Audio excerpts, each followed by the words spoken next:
বলো আলহামদুলিল্লাহ কবুল। বলো আলহামদুলিল্লাহ কবুল। আবার আলহামদুলিল্লাহ কবুল। আবার আলহামদুলিল্লাহ কবুল।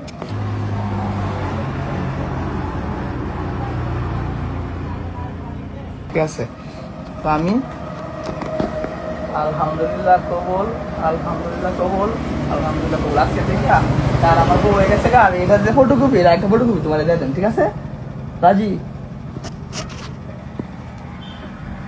আরে বউ হয়েছে তো, আজকের থেকে তারে আমি আমার স্ত্রীর মর্যাদা দিলাম এবং কোনো সময় ছাইরা যাওয়ার কোনো অজুহাত হইলে আমি অবশ্যই এই কাগজ কিন্তু স্বাভাবিক নেই, এটার মাধ্যমে কিন্তু মামলা করা যাবে যদি আমার কোনো সময় ছাইরা যায়। আমি এটা মনে করেন যে মানে এমনি ভিডিও তো আছেই, প্লাস সবগুলো রেখে দেন, যদি কোনো সময় কোনো কিছু হয় আমি অবশ্যই তার বাড়িতে যাবো, ওইগুলো নিয়ে আস। ঠিক আছে, খুশি? বলো।